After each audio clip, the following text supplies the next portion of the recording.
Yeah. It's in my humble opinion, y'all. It is that for sure. Because you could be anywhere in the world, but you are here with us, and we appreciate it. Sir Charles, Miss Max, in my humble opinion, talk show on the flagship station 101 Jam, Charlottesville's #1 for R&B, hip hop, and classics. And yeah. Family, we appreciate it. And as promised, we are here for our next segment with none other than our distinguished guest, Annette Banks. So happy to have her. Annette, can you hear us loud and clear? I can. Awesome. Thank you. Sure, Miss Banks. Yeah, welcome. Thank you. Thanks for having me.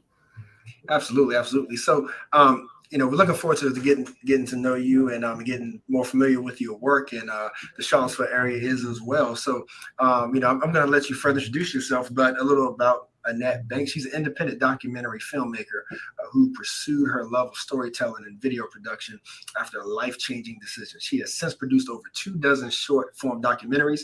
Her videos have won multiple awards, including 4 regional Emmy Awards, 2 Golden Quill Awards from the Press Club of Western Pennsylvania, and a PAB Award from the Pennsylvania Association of Broadcasters. Now, Annette is joining us today because next Saturday, Max, she's going to be at the Vinegar Hill Theater with none other than Ty Cooper and his short film series about the film Freedom House Ambulance. So Ms. Banks, I know the folks over at the UVA Equity Center, and I don't know if you've met any of them yet, but they were actually some of them visited Pittsburgh, and the story of this film actually came back to me because it's just so popular up there.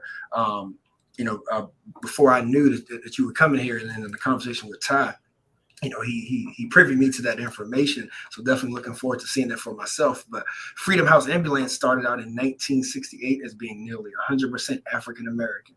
Politics and racism changed the dynamics and racial makeup of the group and ultimately shut them down right at the very peak of their careers. Less than 10 years after Freedom House Ambulance was founded, the Pittsburgh City EMS was less than 5% Black. This documentary was created to give credit to the men and women of Freedom House Ambulance for their pioneering work in pre-hospital medicine. So there you have it. So Annette, I'm going to shut my mouth now, and I'm going to I'm going to let you, let Charlottesville know, who to come to expect. Tell us a little bit more about Annette Banks and this journey, and why this such work as Freedom House Ambulance is so important to you and your craft. Yeah. So again, like I said, thanks so much for having me. I'm really happy to be here. I heard about, so first of all, let me tell you, I've been in Pittsburgh for 30 years. I wasn't born here, but, been here a long time. And I heard about Freedom House for the first time about 1.5 years ago. I saw a tweet by the local history center offering a webinar for middle and high school kids about Freedom House Ambulance. And they were going to have one of the original paramedics there to answer questions. And, I thought to myself, what's Freedom House Ambulance? And so I looked into it and did a little bit of research, and I was just astounded by this story and astounded that I hadn't heard about it. 30 years in Pittsburgh, and I had not heard about this. And I started asking around and found out I was not the only one. So, I really felt that this, this is a huge story. This is a Pittsburgh story, but it's also, American history. And so I really wanted to do this documentary and get the story out. Yeah. And I definitely appreciate that. This is a story that I feel resonates no matter where your actual location may be, because just sort of that narrative of Black history in particular, sometimes being swept under the rug, for reasons of a new way of doing things, and disassociating with that piece of history just makes it easier sometimes for for powers that be of society to carry on and move on. So I'm curious, if in doing the work for this, are there other stories in Pittsburgh that came up, or have you heard from folks from other cities that may had similar stories as the Freedom House Ambulance? Well, as part of interviewing different people for the Freedom House documentary, I met some other lifelong Hill residents, because it was the Hill District neighborhood that Freedom Right. was based out of. And yeah, lots of stories that really need to be told. People who changed the course of history, and no one knows about them, or very few people, or not enough people. Let's put it that way. So so I have a couple more videos that I'm working on right now. So yeah, but Freedom House is near and dear to my heart. I sat through hearing the men tell the stories of how it came to be, and felt their pride and their laughter, the funny stories they had, the sad stories they had. And so this one really means a lot to me. Yeah. And folks, as we said, next Saturday we'll be screening that film. You can get your tickets now on July8shorts.eventbrite.com. That's July8shorts.eventbrite.com. That's right. Yeah. So, I'm curious, as you were doing your research about the documentary, and I don't want to ask you a question that would give away too much information. Yeah, I was thinking the same thing. But, I'm curious just about the response that you received from the non-Black people throughout your research. Like, did they respond in a way where their perspective, the perspective had changed, and they felt like that this group, and among others who go unrecognized and unnoticed, deserve the due spotlight and acclamation for the works that they've done, or just in general, like what was their response to you are now looking into something that's viewed as a negative spot on the history of that area or the United States in general? So I would say everyone has been really open and appreciative to have heard this story across the board. And yeah, it changed my views a bit. I wasn't in Pittsburgh when they started, so I didn't know the mayor. I didn't know the politicians. I wasn't part of that. But some of the people who have seen it were, and it's changed their view of what was happening. We were not there, and the men were, and so to hear the stories from them directly, it's a really important way to be getting the story out there. What am I trying to say? Rather than someone telling it, to hear it from them directly, it's really impactful. Yeah, and now as Max said as well, like don't want you to give too much away, but I'm curious if like what you could tell us as far as just maybe a little bit to sort of wet the whistle of folks, like how this came to be as far as in 1968, like what was the state of Pittsburgh at that time for this to culminate at that time of 1968. Yeah, sure. I'm happy to do that. And I won't be giving it away. There's so much to this story, and I only hit the very tips of all of it. So, so in the 1960s, across the country, there was no such thing yet as an EMT or a paramedic. For the most part, either the police or the fire departments, local fire departments, would answer an emergency call if you needed to get to the hospital. And they literally would just show up and throw you in the back of a wagon of some sort and drive you as fast as they could to the hospital. So, if they had basic Boy Scout first aid training, you'd be lucky. So really nothing was done. In Pittsburgh, in the city, it was the police. So in the late 60s, there was a lot of racial tension between the police and our African-American community called the Hill District. The city had gone through some renovations where they had torn down parts of the hill and removed businesses that were there. So unemployment was high. And it was just kind of a tough time there. And so living in the hill, if you called the police for emergency transport. Sometimes they would come, sometimes they would come late, sometimes they would show up and they'd say, you're not sick enough, I'm not taking you to the hospital, and they'd leave. So it was a bad situation. There was a foundation, a local foundation, run by a gentleman who is in the documentary, who was aware of this situation and decided to do something about it. So he had the idea, his name is Phil Hallen. He had the idea to have people in the Hill District be their own emergency transport. And he was going to work with a group that was already established called Freedom House Enterprises.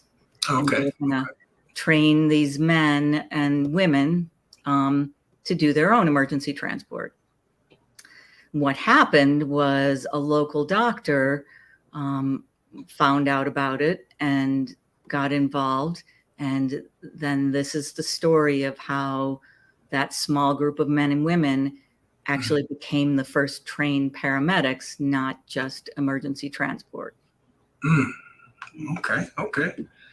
Yeah, that's a deep story. And because I don't know if Tom mentioned it to you, but even the theater where this will be getting screened at on Saturday, the Vinegar Hill Theater. I definitely incline you to look up the history of that itself, and just the history of the Vinegar Hill neighborhood here in Charlottesville. Because really around that same time frame, of when that was going on, you had some just as pertinent stories happening right here, even in Charlottesville.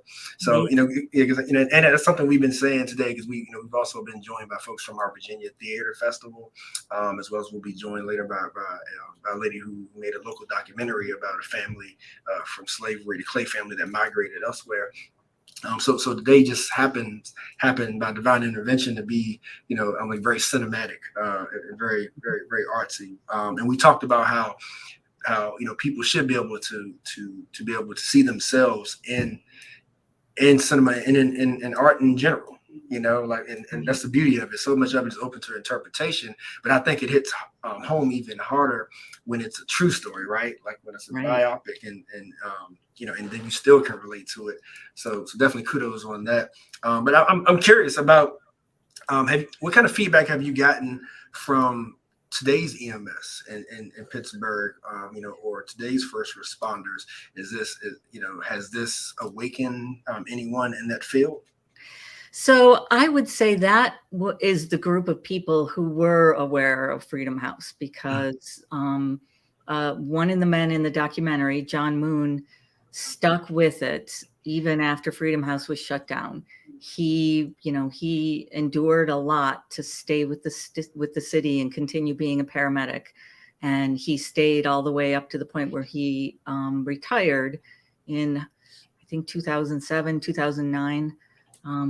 So he made it his lifelong goal to keep Freedom House and in the minds of people locally, and to try and hire African Americans into the city service. So so locally they knew about it. Also, and this is something in the documentary, the very first African American chief now, since Freedom House, was just sworn in.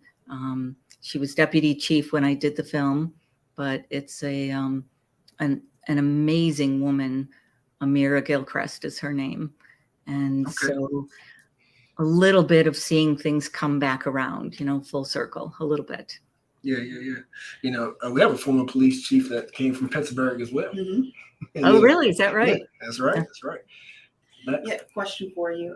Did you get a sense from the workers that participated in Freedom House of whether or not they organized out of totally a lack of resource, or whether or not they also organized because they felt like Black people should be taking care of other Black people? Mhm. So I'm gonna. That's kind of hard for me to answer. But I am gonna tell you what they've said to me, which is when they started, there was no such thing as a paramedic or this training or any of this. Right, right. So they really didn't know what they were getting into. They were just looking for a job. After it was formed, like, for example, John Moon joined a few years later, he saw them and was like, wow, how cool is this? I want to be a part of that. And the neighborhood was so thrilled to have them. They were so proud of them and so thankful. So I'm sure they felt that, but did they initially go in with all of that in mind? I'm not sure. Mm-hmm. And did they speak to in the documentary their thoughts on seeing a much bigger, a much larger minority representation in public service? Some factors of public service are still very predominantly white, and I guess it's arguable still. I don't want to use too strong of a word, but they're still predominantly white and still exclusive. And so, did they speak to their thoughts about that, seeing a much larger representation of Black and minority people in in that industry? So, not in the documentary, and that's because I only had 30 minutes, and I wanted to get as much as I could in there, but I ended the story in 1976, essentially, after they were shut down. And the little bit that I give just talks about what's happening today with Amira Gilchrist and John's work that has brought it back around. I am quite sure that if you're interested, John would probably be happy to come on your show and talk about all of that, because he has talked to me about it. He has talked to me about it. He's very familiar. He's spent his career committed to trying to correct that wrong. So yeah, after the film, if you're interested, I'd be happy to connect you. I think that'd be awesome. Yes, please do. You know how to reach us. Yeah, would love that. Yeah, ladies and gentlemen, we are speaking with special guest filmmaker Annette Banks, and she will be here in Charlottesville, Vinegar Hill Theater, Saturday, July 8th, for a 7 p.m. event. And hey, WVR 101 Jams is partnering with this thing, Max. And so it will be a film discussion. She is a 4-time Emmy Award-winning filmmaker, director, and producer of Freedom House Ambulance. And that is a filmmaker on staff at WQED, a Pittsburgh PBS affiliate, and will be present at the screening event to speak about the film. It's Annette Banks. So while we have you, though, I'm curious about maybe some of your other work that is available for public consumption, and if this is one of a kind so far for you, or is this type of delving somewhere that you like to go with your work, as far as when it comes to doing this type of research? And what kind of drives you in this area, Annette? Like, why choose to tell stories like this? Yeah. So first of all, let me say I'm relatively new to filmmaking. Just a few years. And I got into it because there was a fellowship at WQED to teach future filmmakers. And I applied to it, and fortunately they took me on. So awesome. And one of the very first assignments that I was given was for Black History Month. And it was about a woman here in Pittsburgh. Her name is Jean Bryant. She is 90 years old now. And she, in the early 70s, had started a local pageant. And I don't want to say beauty pageant because it wasn't a beauty pageant, but it was a pageant for young women in the city to give them an opportunity to gain some confidence, learn some social skills, have a place to meet each other, feel connected. And she is just a remarkable woman. She's just hundreds and hundreds of women who went through her program who today say they are who they are because of her, because of Jean Bryant. So that was my first story. And I met Jean, and yeah, I fell absolutely in love with her. She's just a wonderful woman. So we did her story. We talked to some of the women and men. She opened a pageant for men later too. And that was my very first Emmy, actually. Okay, awesome. Yeah, and Congrats. and she's just a fabulous person. So I love to have everyone go in and watch her story. You'll fall in love with her just like I did. It's called A Crowning Achievement. Crowning Achievement, okay. And you can see it if you just Google WQED YouTube, A Crowning Achievement. It'll come up. It's a 10-minute. It's just a short one. Awesome, and then, awesome. you know, from that wonderful experience, I had met some people along the way who also had amazing stories. And so I just went on to the next one. And that's kind of how my path is taken. As I'm meeting people doing stories about one thing, you know, I just find how remarkable they are and they have a story of their own. So I've done a number of different stories in really from the Hill District community. That's a community that was sadly horribly treated and neglected, and is now starting to come back and be more vibrant and getting more attention. And so I'm doing whatever I can. Good. You know, that makes me think. I was about to ask you, what onus do you have there, or and it may be more so some of your colleagues, but knowing the history of the Hill District and Pittsburgh as a whole, to try to incline, you know, the local people of color.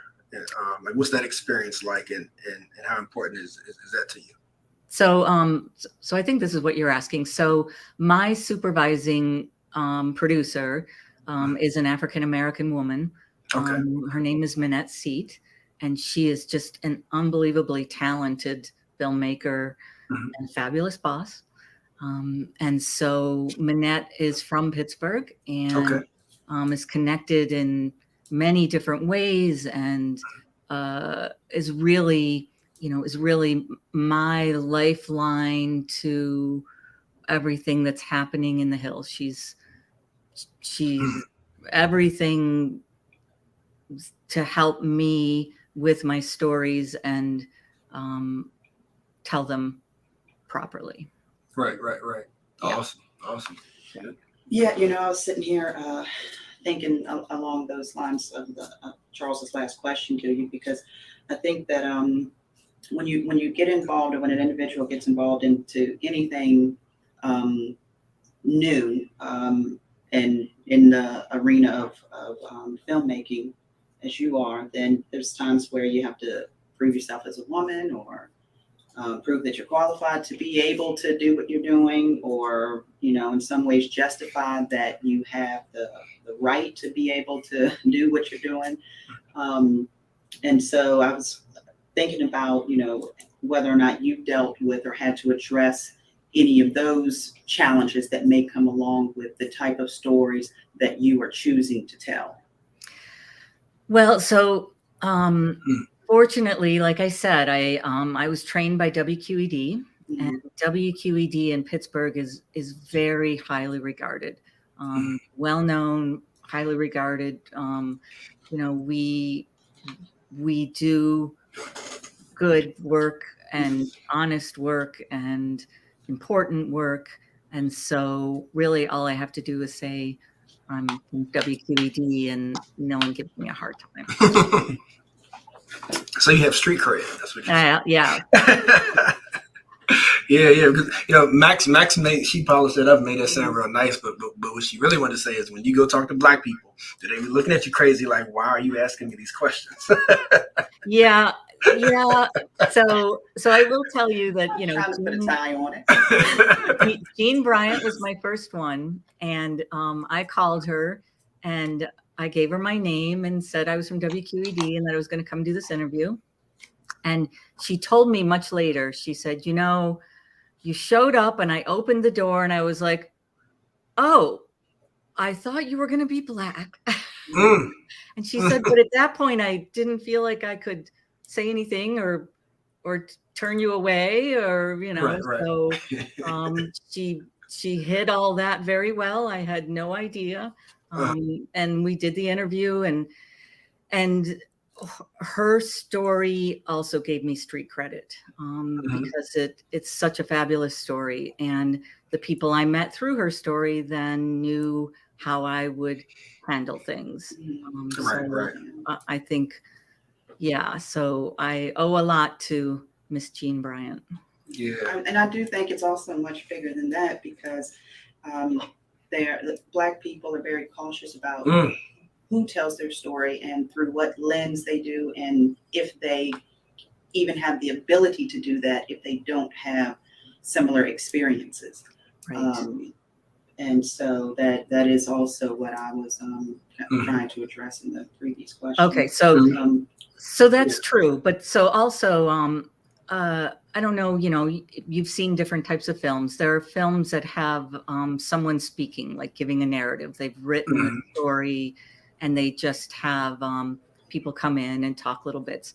I have committed to not being the one to tell someone's story. So, you'll see in Freedom House, my voice isn't in there at all. Everything is from them, right out of their mouth, words from their mouth. And hopefully that, combined with input from Annette and other African Americans in our studio, hopefully it's not, the white lens that I'm sure people are worried about. Yeah. Wow. That's deep. Thank you for that. You made me think First Person, which is a series that we do here on our podcast, which is about people telling their own stories.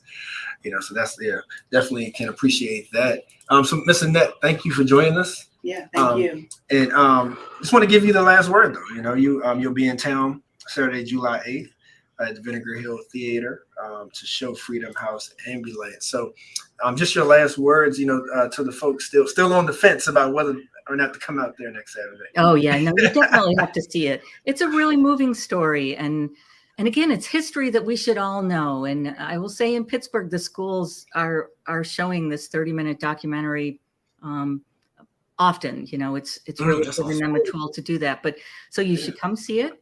And then after you see it, you should tell other people and share the story, because all I really want from this whole exercise is to get the story out there. These pioneers deserve it. And that's my goal. Awesome. Thank you. Awesome. Thank you, Annette. And we look forward to meeting you and talking to you more. Thanks for having me. All right. Take care. You too.